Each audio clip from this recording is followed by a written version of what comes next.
CNN News.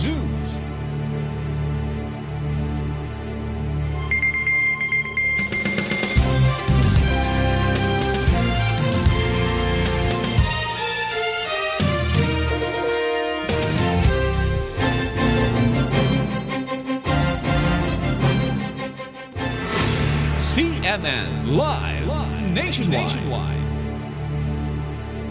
Magandang araw kasama mga Ariel, magandang araw Calapan City, Oriental Mindoro, magandang araw Pilipinas.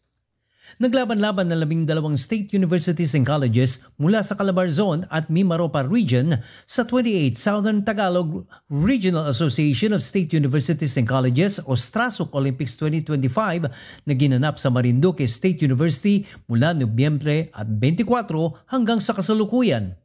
May kabuuang 1,727 atleta at 488 opisyales ang lumahok sa 5 araw na kompetisyon na may temang Isang Puso, Isang Kalaro, kabataang atleta ng STRASUC sa puso ng Pilipinas, nagkakaisa para sa bayan at tagumpay.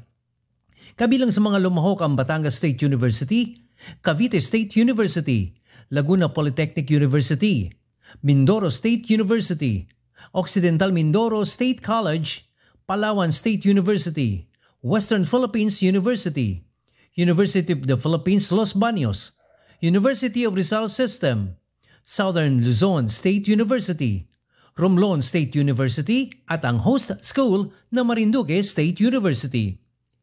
Sa mensahe ni Marinduque State University President Dr. Diosdado Zulueta, binigyan din niyang layunin ng palaro ang pagpapatibay ng samahan ng mga SUC at patuloy na paghuhubog ng disiplina at kausayan ng mga atletang kabataan. 27 sporting events ang nilahukan ng mga atleta, kabilang ang basketball, billiards, volleyball, chess, arnis at marami pang iba. At yan kasama ng Ariel ang ating may ulat sa oras na ito. Ako pa rin si Dennis Debreo ng CMN 104.1 Spirit FM, Calapan City, nagulat ng live para sa CMN Pilipinas. CNN Live Nationwide.